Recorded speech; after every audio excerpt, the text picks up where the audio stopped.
Baik, Assalamualaikum. Sekarang kita masuk penerangan kepada intuiting extrovert. Intuiting extrovert dipengaruhi oleh dua bahagian otak. Yang pertamanya belahan otak dan yang keduanya lapisan otak. Lapisan otak ada pada bahagian neokorteks kanan ataupun otak kanan sebelah atas, dan kemudian lapisannya adalah pada bahagian luar ataupun kita panggil sebagai extrovert. Jadi intuiting extrovert memiliki kecerdasan pada spatial quotient. Spatial ni maknanya lebih kepada ruang. Ini kalau kita berinteraksi dengan personality genetik intuiting extrovert, kita harus memberi ruang kepadanya. Okay, dalam membuat keputusan, intuiting extrovert dia akan bergantung kepada intuitionnya, kemudian dipacu oleh extrovert tadi, lapisan otak yang di luar, yang mana daripada dalam ke luar.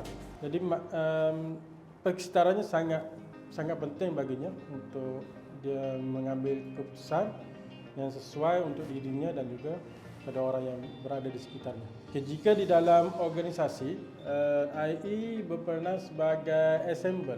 Kalau kita kata bahasa mudahnya, seorang yang mampu menghimpunkan idea-idea yang ada ataupun produk-produk yang sedia ada menjadi satu produk yang baru. Dengan bahasa lain, dia sebagai seorang yang berperanan sebagai innovator. Innovator ni kita kata suatu perkara yang inovatif. Secara mudah faham, cara kerja intuiting adalah berdasar kepada kecerdasan dia, iaitu spatial quotient. Intuiting extrovert memerlukan ruang. Jadi sekiranya kita memberi arahan kepada intuiting extrovert, arahannya adalah berbentuk kepada arahan yang jelas dan disertakan dengan deadline. Contohnya, Ahmad, kamu kena siapkan kerja ini, kerja sekian-sekian pada tarikh 3 hari bulan 10 ataupun tarikh-tarikh yang sepatutnya lah untuk dicapai dan dibiarkan untuk menyelesaikan pekerjaan tersebut. Secara semula jadinya, intuiting extrovert cenderung kepada mendaratkan kata. Mendaratkan kata maknanya dia perlu memudahkan orang lain supaya faham dengan apa yang telah dicapai ataupun apa yang ada dalam fikiran selaku seorang intuition. Dia perlu memahamkan. Memahamkan maknanya orang yang berada sekelilingnya perlu faham apa yang nak dicapai, apa yang ada dalam kepalanya atau apa idea yang ada pada individu intuiting itu sendiri. Okay, berbanding dengan intuiting introvert dia melebihkan kepada hasil, sedangkan intuiting extrovert dia melebihkan kepada kualiti.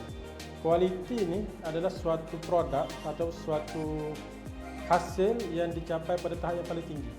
Sebagai contoh, kita kata baju. Dan bajunya mesti ada jenama. Jenama tu melambangkan kualiti. Contoh Adidas sebagai contoh yang kita boleh ambil contoh untuk kita faham tentang kualiti itu sendiri. Jadi perlu diri bagi personality genetik intuitive extrovert adalah mencari perniagaan, yang mana dengan perniagaan itu dia boleh mengumpulkan asetnya untuk dilaburkan, untuk digunakan pada perkara-perkara yang diperlukan. Bercerita tentang kelebihan dan kelemahan personality genetik intuiting extrovert, yang kita datangkan dua contoh. Yang pertamanya, intuiting extrovert merupakan orang yang mampu menghimpunkan idea-idea yang besar.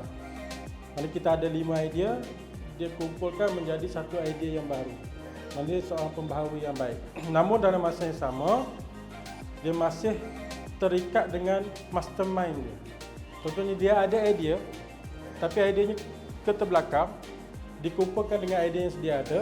Idea sedia ada itu bagus, tapi dalam masa sama dia masih mendahulukan idea dia, mastermind. Perubahan itu tak akan berlaku. Sedangkan pada peranannya dia sebagai pembaharu, sebagai innovator. Yang kedua, kelebihannya adalah lebih kepada keluasan pada kreativiti. Kreativitinya meluas sehingga dia mampu untuk menghasilkan sesuatu yang baru daripada yang dah sedia ada, pada yang baru. Tapi kelemahannya adalah kreativitinya ada kalanya melencong.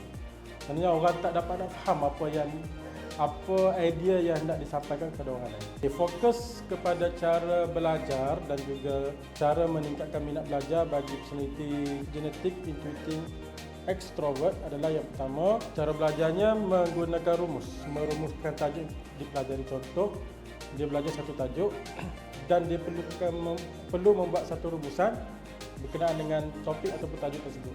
Itu yang pertama. Yang kedua, anak-anak intuitive extrovert dibiasakan dengan alat-alat cantum sebagai contoh Lego, Scrabble yang bersifat alat cantum.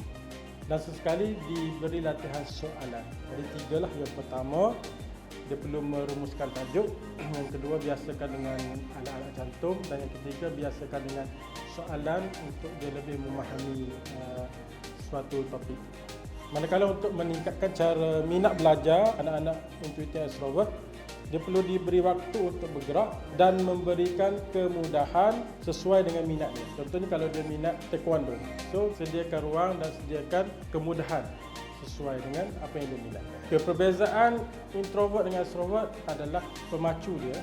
Intuitive introvert dari dalam, intuitive extrovert lebih pada dari luar ke dalam.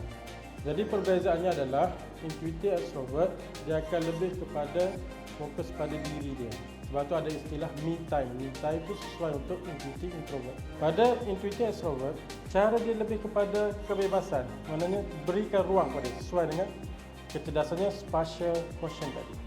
Intuitive sangat romantis. Pasangan yang romantis adalah intuitive. Jadi kejutan tu sangat penting dalam membina hubungan bersama dengan pasangan intuitive. Kejutan, istilah dia kejutan, surprise.